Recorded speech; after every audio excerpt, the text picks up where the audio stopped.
Hello, everybody, and welcome to a new episode of the Indie Diarist podcast, a show on the human stories behind indie game development. This is your loyal Indie Diarist and host, Anthony L. Wolf, writer, narrative designer, and senior content manager in social media.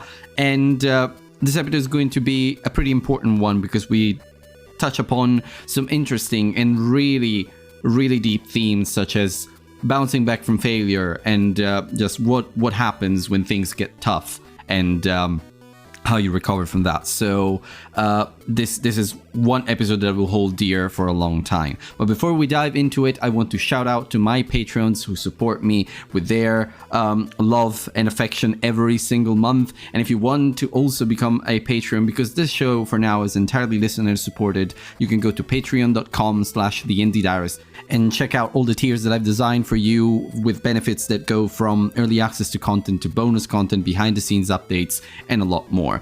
So you can find links to all this on theindiediarist.com, where you can also join my Discord server. But without further ado, let's get into this episode, which is episode 26, Balcony Softworks.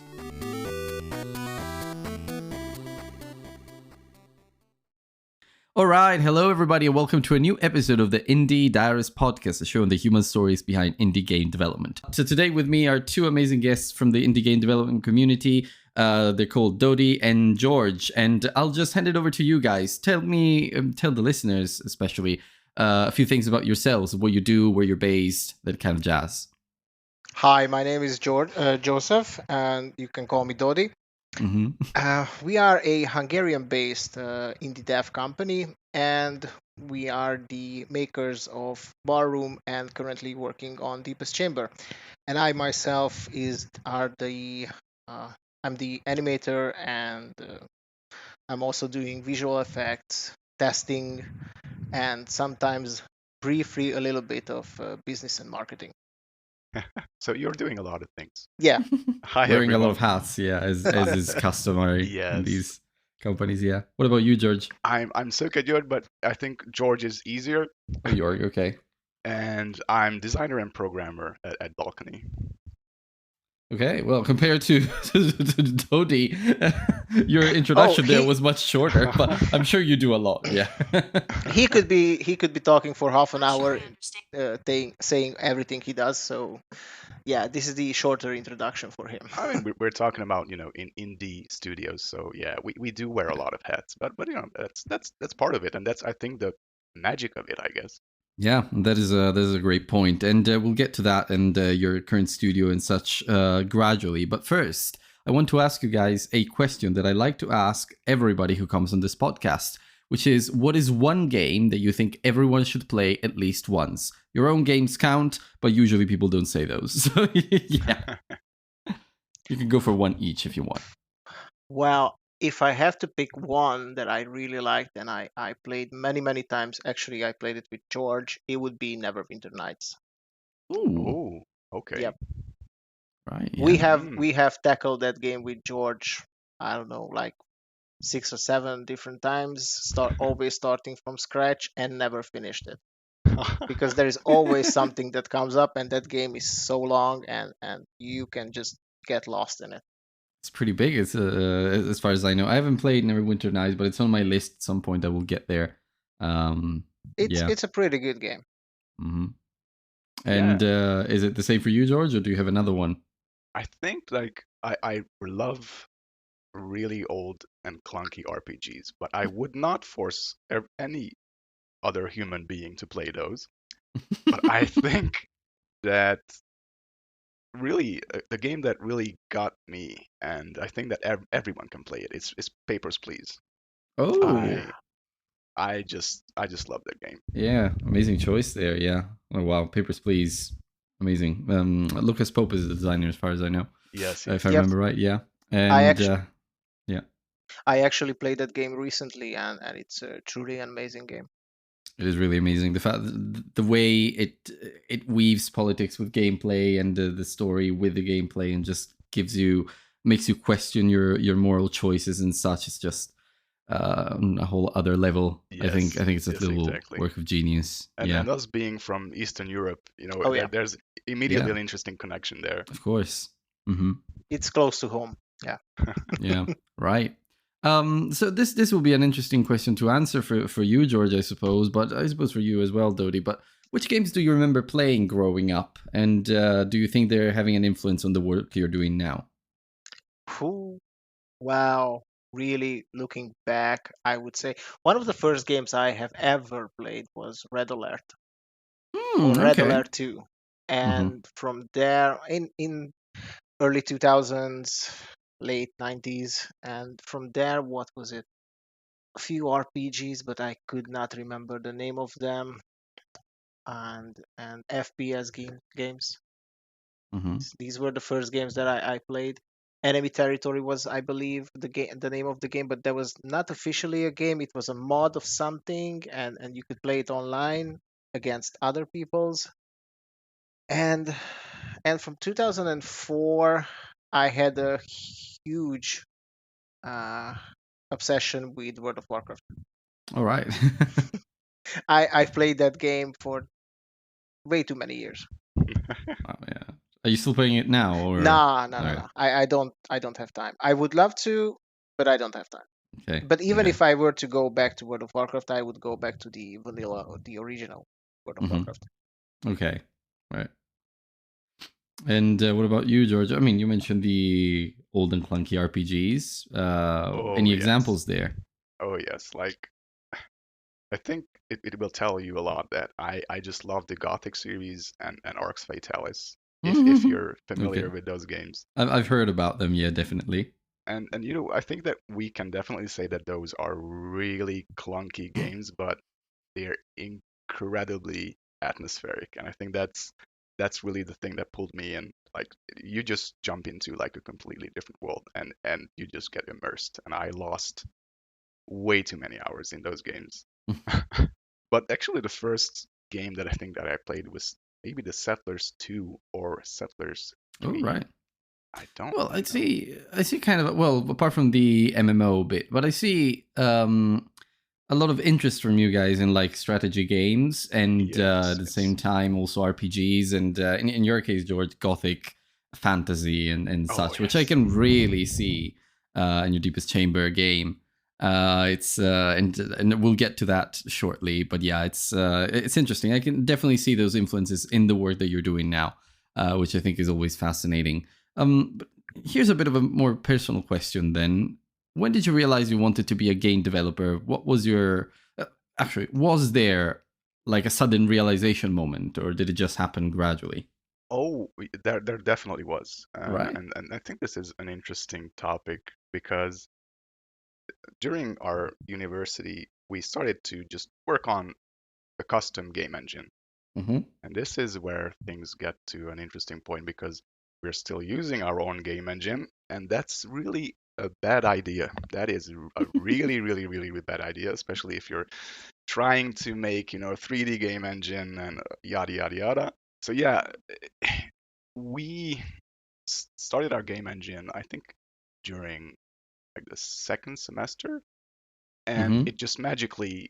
it magically worked, and we loved doing it. It was incredibly good. Like it was the first time in our lives that we were actually good at something, and I think that's ridiculously powerful. And actually, that it kind of affected other parts of game development in a negative way for us, for All right. sure.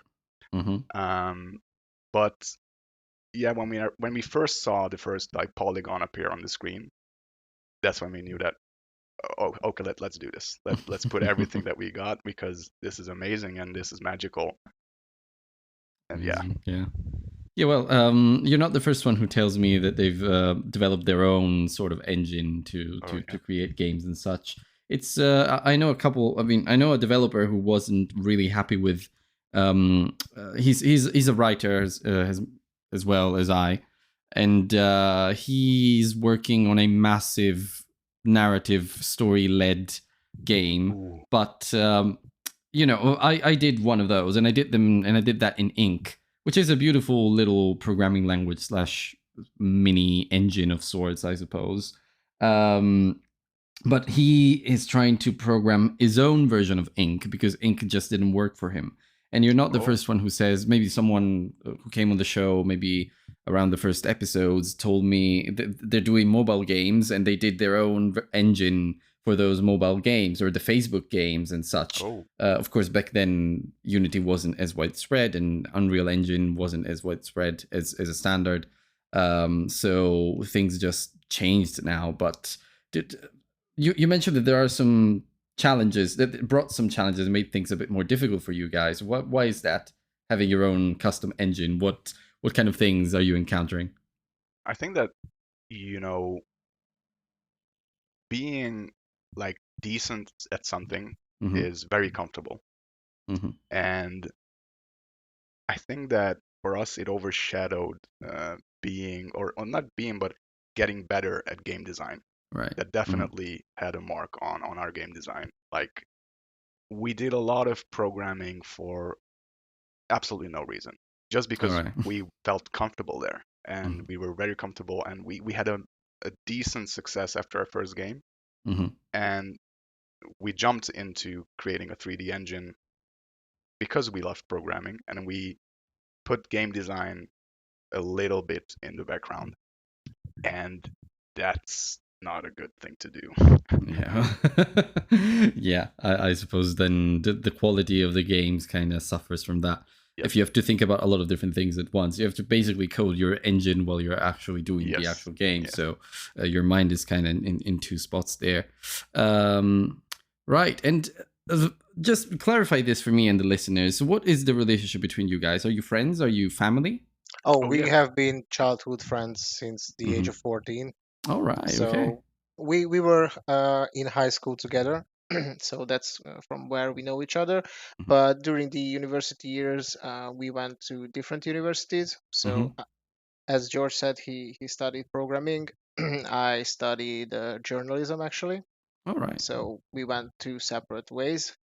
And while they were already working on Barroom and developing Barroom, I was working in another field. So I was not in game making in any way, shape, or form. But then you came together again. That's interesting, and we'll get to the story of your studio in a second. But then, what is the very first game that you ever developed together? It's not Deepest Chamber. It's the other one, isn't it? Well, I did help out during the development of Barroom, but more as a friend and as a tester. So I was testing the game, giving suggestions and feedback and things like that. I wasn't really like doing anything else for the game. I wasn't developing it. Right. So you would say that Deepest Chamber is the first one that you guys are doing together from the start. That's pretty cool. Okay. Well, that, I guess, leads me to a question that tends to be the core of these episodes, which is, why are you game developers? What is it? What is something that drives you forward and gives you the motivation to do this? I would say the freedom of expression. That's one of the main things. We can make things that we love, that we feel and we think that others would at least like, not love, but at least like. And also we can develop things that were in our heads, so we can visualize our ideas and dreams. For example, I don't know about you, George. For me, it is actually, it's hard to put into words, but you know, it definitely is work, but it doesn't feel like work. Okay. So that's like, I mean, that's the jackpot, I guess. Yes. It definitely is. I have a lot of gray hairs now, but but it still doesn't feel like work. There were hard times, but I still love thinking about the things that we do, even when I'm, falling asleep and waking up. So I think that's pretty much why. Yeah, well, that's powerful for a lot of people. Some people that come onto the show tell me, "Oh, it's the only thing I can do. It's the only thing I know how to do, and the only thing I'm good at. So that makes me comfortable, and it makes me happy doing it." There is a part of that too. I mean, definitely. Obviously, yeah. But it's nice that you don't see it as work. And I think a lot of indie game developers out there feel the same way. Like, yeah, it does feel like work sometimes because you have to do it. I mean, you have to Yes. pay the bills at some point. You have Yes. to fund yourself with your games and such. But so you have to sometimes forge ahead even when you don't feel like it. But at the same time, it happens to me with my writing as well. Whenever you go back to doing the thing that you like, even though maybe you don't feel like it at the moment, then you remember why you're doing this and the whole reason why you started doing this in the first place. And I feel like that may be something that you guys feel while you're working on your games, which Definitely. is always something very powerful.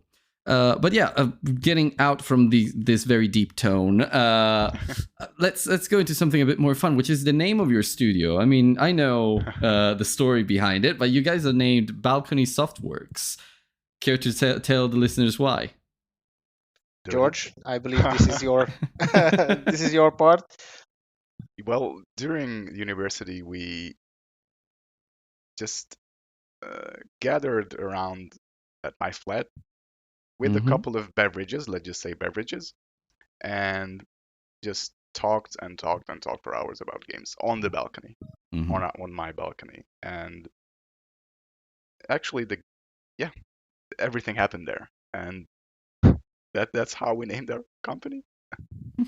Yeah, well, there are a lot of very generic names out there, but when I heard Balcony Softworks, it was like there might be a story there, and in fact, there is, which is pretty cool. But name aside, what is the story behind your studio? Like, how did it come to be? How did you guys decide? Okay, so this is what we're doing, and this is what we want to do. And of course, Dodi, you mentioned that you jumped on board pretty late, but was Balcony Softworks already existing by then, or? Oh yeah, it was. I mean, the guys finished the first game, Ballroom, back in 2016, and by 2016, I was already talking with George about potentially working with them in the future, and I was already self teaching myself how to do animations because. For the Mm-hmm. current game, Deepest Chamber, I do the animations. We do the motion capture in-house for the characters and many other things. And I was already teaching myself how to do these things. So by the time George and Attila finished the game in 2016, and well, not in 2016 because I believe we started working together in 2017 because 2016 was the year for them when post-release patches Mm-hmm. and technical support and everything like that had to happen. But in 2017, we came together with George and Attila and started coming up with ideas for our next game. We didn't know what it's going to be, but we knew that it's going to be 3D or at Mm-hmm. least partially 3D. And I started testing how to do motion capture because I had absolutely no idea. We didn't even know what softwares to use. We tried many different softwares, and actually there's a quite there's a few funny stories behind our first motion captures because Oh I was yes. such a novice and didn't know many things that I wanted the animations to be as perfect as possible. So Mm-hmm. I tape measured everything, how far I should step, so that if I had to retake an animation, I'm gonna step on exactly the same Right. place. And also, we were doing our first motion captures in a flat, Mm-hmm. in the living room actually, where there was not much space and the floor was not covered with mattresses. Mm-hmm. So, like for example, doing dying animation hurt quite a lot because I actually face planted into the concrete. Uh, so yeah, there were a few interesting moments in the beginning, but yeah, thankfully with time we found a place which was a fencing arena. They were quite kind enough to let us use their arena when there were no classes being taught Mm-hmm. there. So in the end, it turned out nice. But yeah, that's how everything started back in 2017.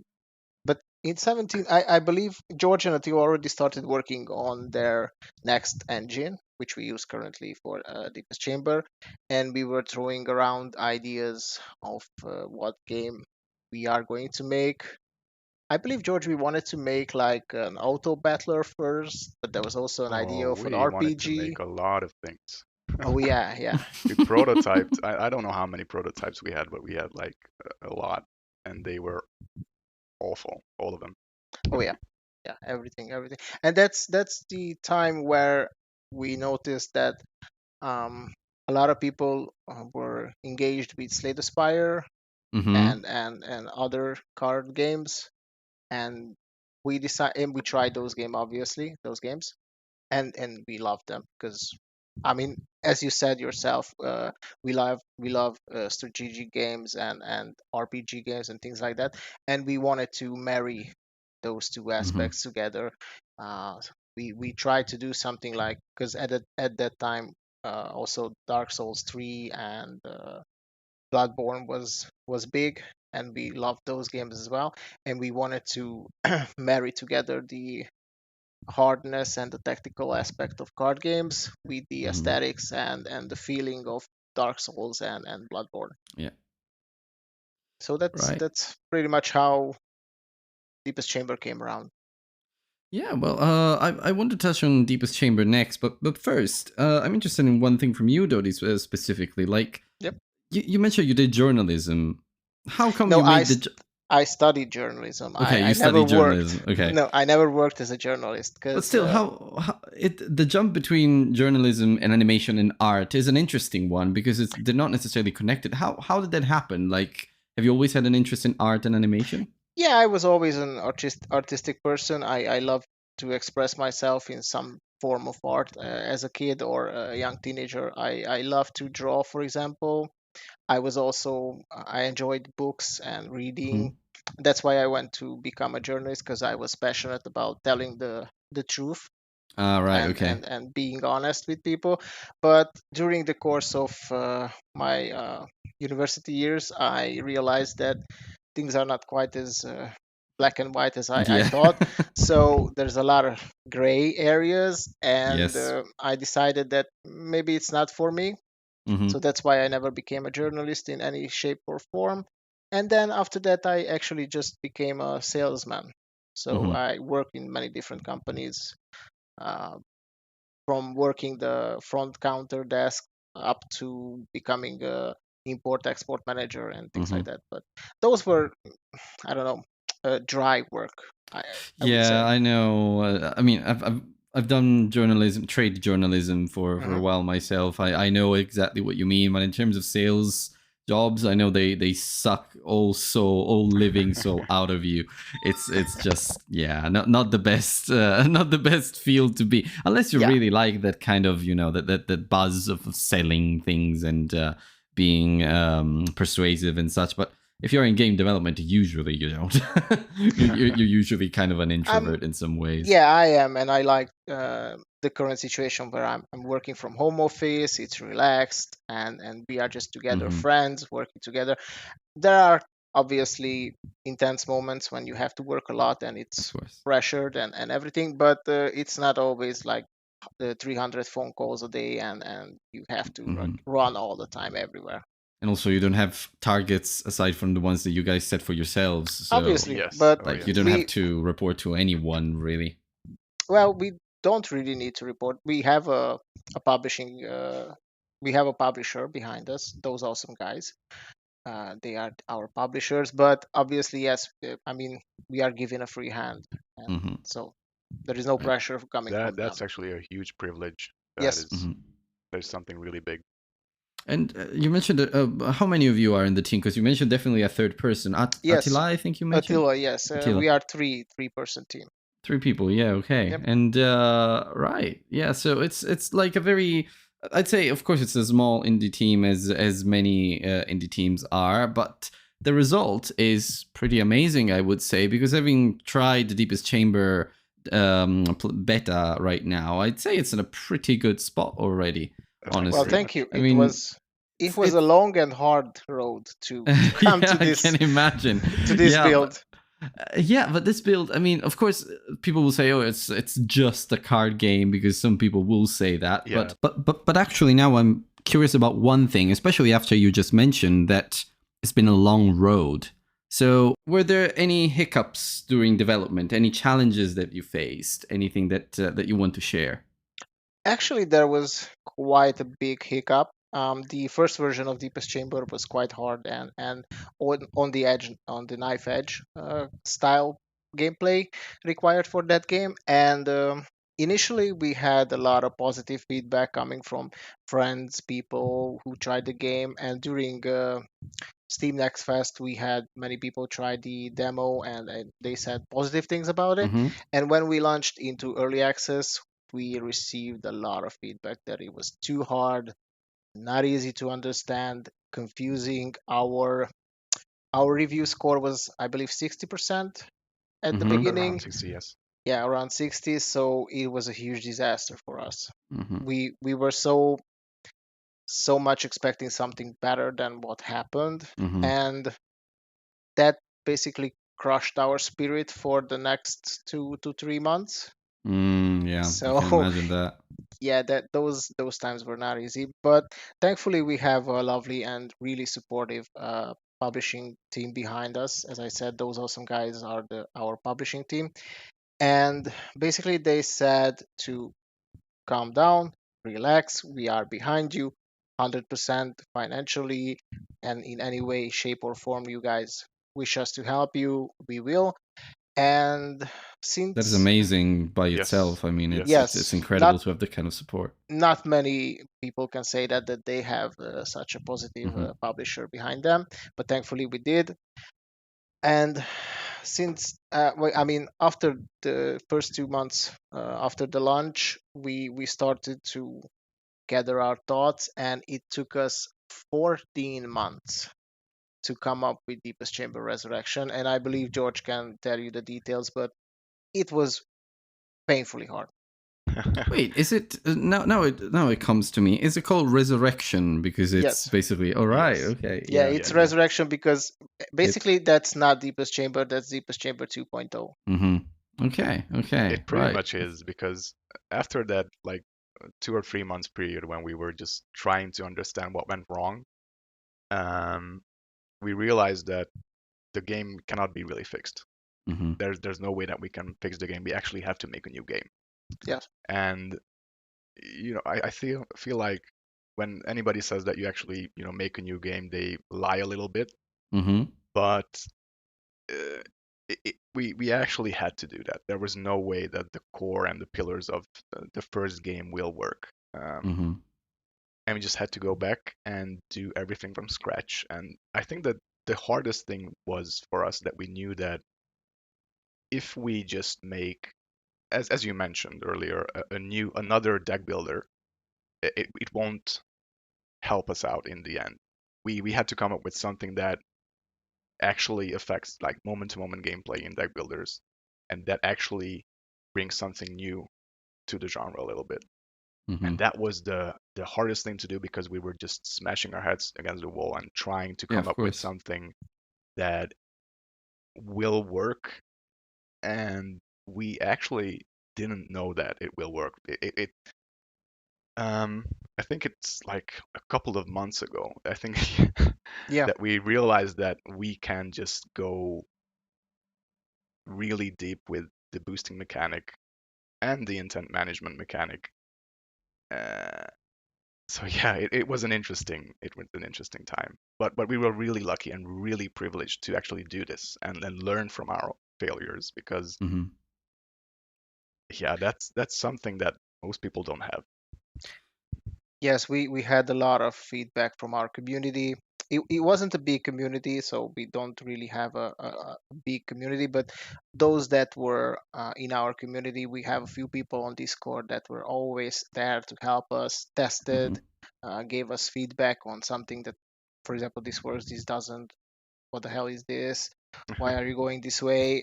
So yeah, there were not too many people, but they were active always, and even now they are active testing the game always and giving us feedback.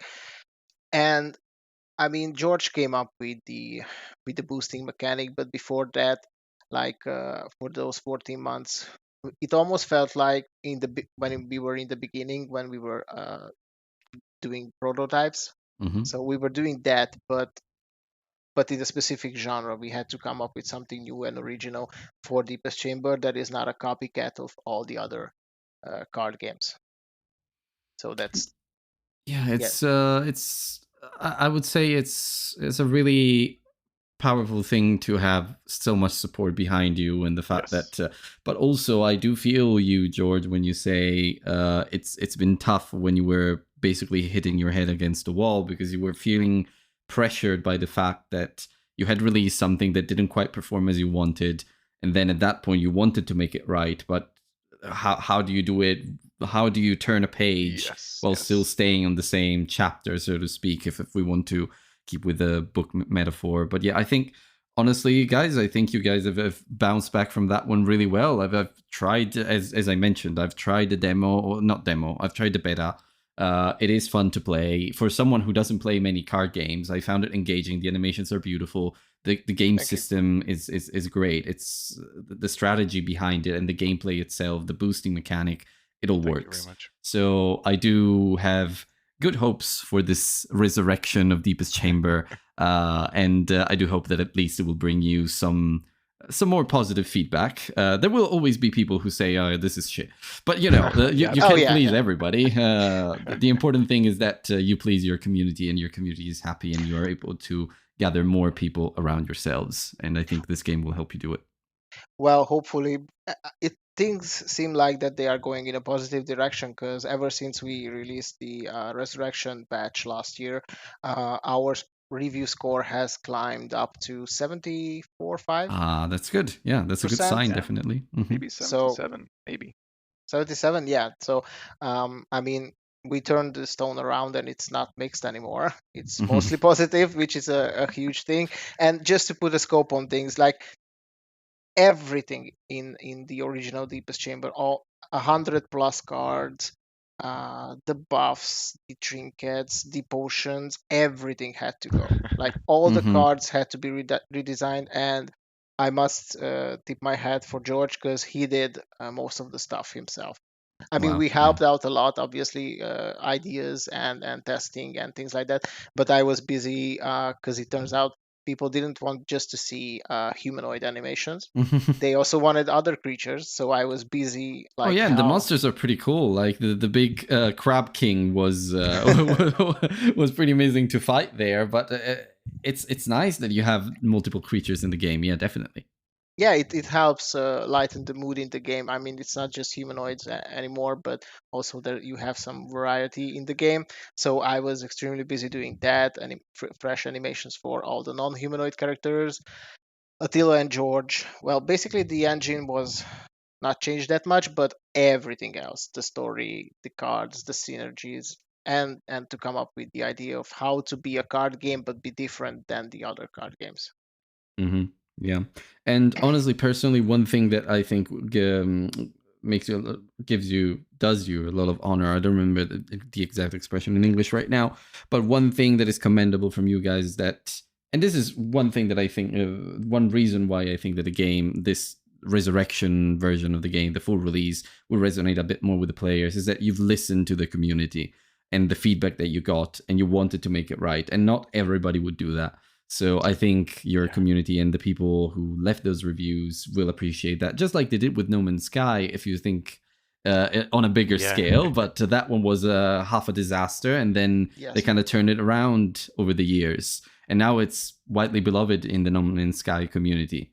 So, Well, yeah.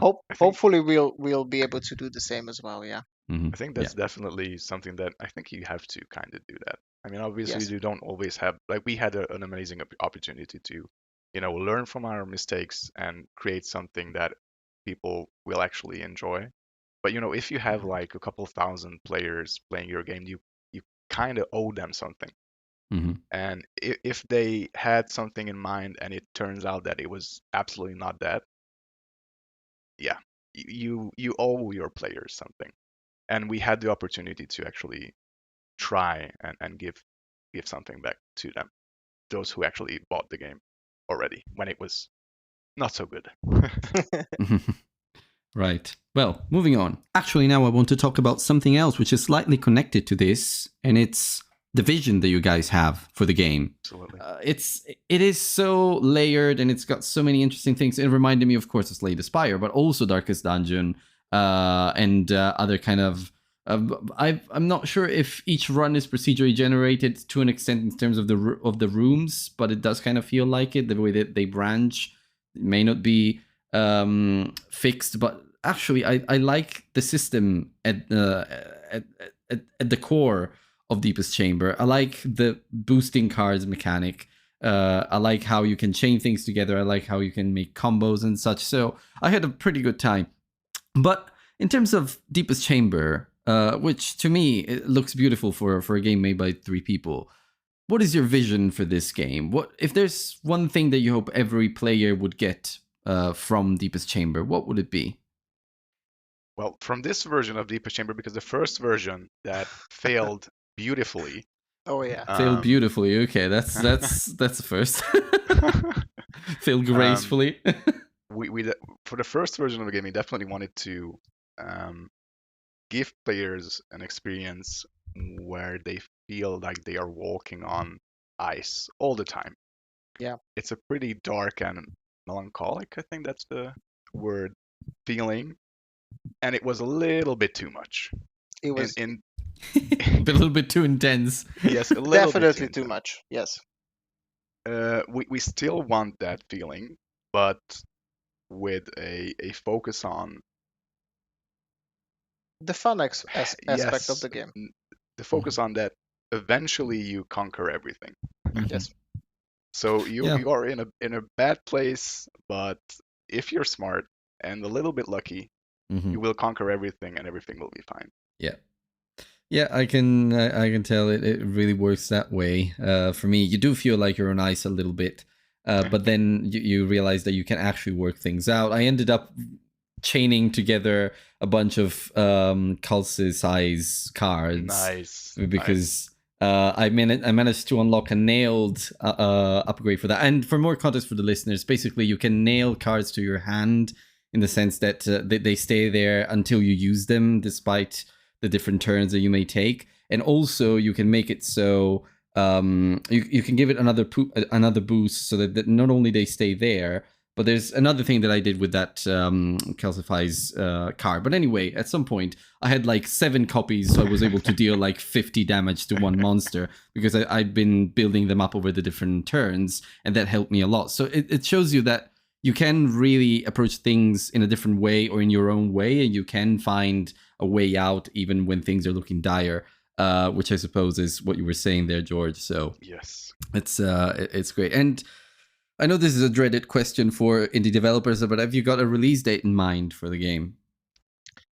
Actually, this year, yeah, I believe it's we are approaching that date. We don't have a date set in stone, but I believe end of October, November, somewhere there. Right. Depends on obviously other launches as well, because if somebody big is launching, then obviously we are not going to launch at the same time with them. But yes, we are at the end of the development, and we are just polishing the ever loving love of the game. So yeah, we are trying to make it as fun as possible. But going back to the thing that George said, the first iteration of the game, it wasn't.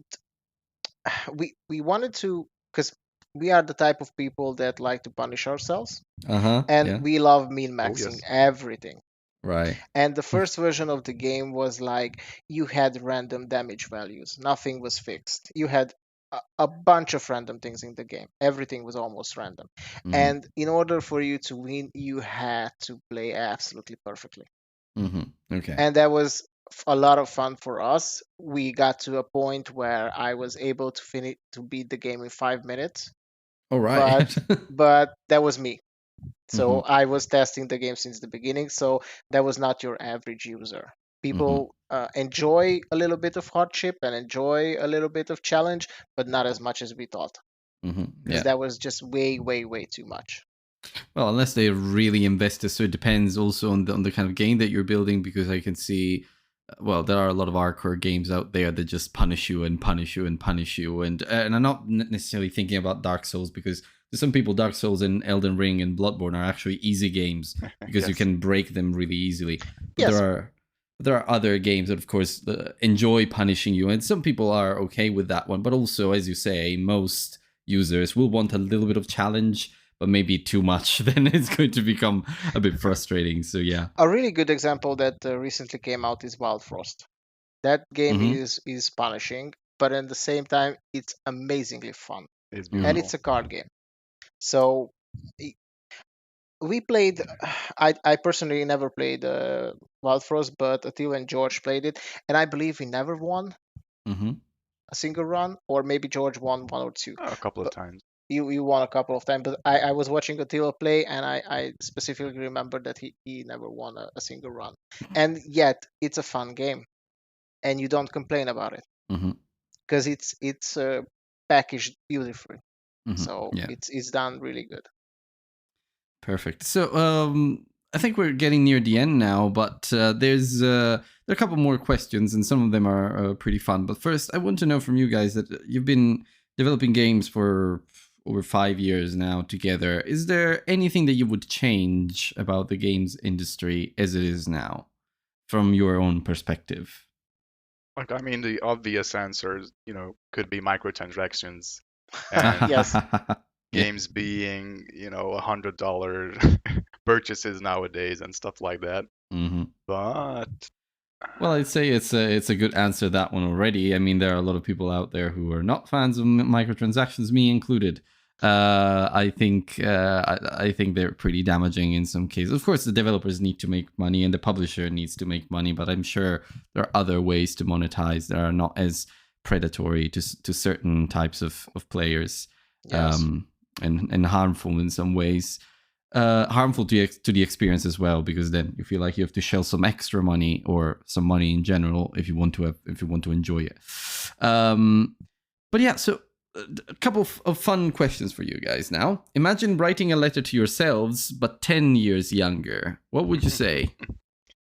Well, don't make a custom engine. Please don't make a custom engine. Yeah.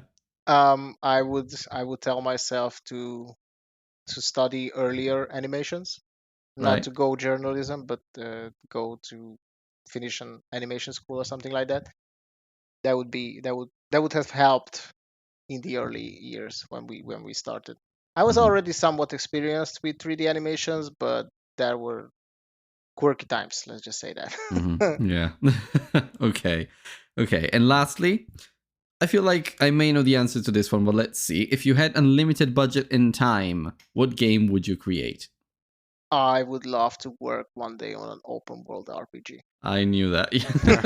That's exactly what I thought you would say. Yeah. And I agree. Yeah. Right. I mean, that's just a dream. Right. You do need a little bit of unlimited budget and time to achieve that one. Yes. Oh yeah, that's a lifetime work. Yeah, It's not something that somebody can do in 10 years or even 20. Well, also, who knows? Maybe it could be your next game, depending on what you manage to do. If you can keep it within scope, which of course, that's always a problem. All right, guys. Well, it's been a great pleasure speaking to you, and I really enjoyed our chat. And your story is so amazing. The fact that you came together during, you met each other at school, and then you came together again during university. So, where can other people find you? And if they do, what is the best way to support you? Oh, well, people can reach us on Discord, discord.gg/Deepest Chamber, I believe is our official. Yeah, that's discord.gg/Deepest Chamber, or they can also find us on Twitter at Balcony Team on Twitter. I myself try to be active as much as possible on both platforms, so if anybody has any questions, they can reach out to me on those two. What else do we have, George? I mean, you covered it pretty much. Okay. and it, we hinted at the point that you're a marketing person also. Yeah, I try to be as much as possible, but marketing is a whole nother beast. Let's just say that. Yeah, no, marketing is a beast. It's single-handedly one of the biggest pain points in the indie game development community, unfortunately. But yeah, thank you, guys. Thank you so much. Thank you. Thank you very much. Thank you very much. Well, What can I say? That's a wrap on another beautiful episode of the Indie Diarist podcast, and not beautiful because of me, but definitely because of the amazing guests that I had on this one. Dodi and George, your story, I mean, a lot of people are going to resonate with that one. Learning to deal with failure and picking yourself up, dusting yourself off, and going back on your feet. It's something that I really personally care about. It's an important theme and something that a lot of developers in the community really do have to deal with. So thank you for sharing your story with me. Now, if you guys enjoyed this episode, please subscribe to the show. You can find it on every major podcasting platform, everywhere you get your podcasts. And now you can also support the show on Patreon and Ko-fi, and you can go to theindiediarist.com to find links to either platform, or directly to patreon.com/theindiediarist, same for Ko-fi, if you want to take a look at all the amazing tiers that I've designed for you. Lastly, I want to shout out to my patrons who are already supporting the show every month. Your love and affection is what keeps me going, and what keeps this lovely little project going for still, I hope, a very long time. So don't forget to join the Indie Diarist Discord community, which you can find a link to which you can find also on the indiediarist.com. And if you are an indie game developer yourself, please get in touch, because I would love to hear from you, especially if you have such a touching or interesting, at least, story to tell as Dodi and George did today. So until next time, I'll speak to you in the next episode of the Indie Diarist podcast.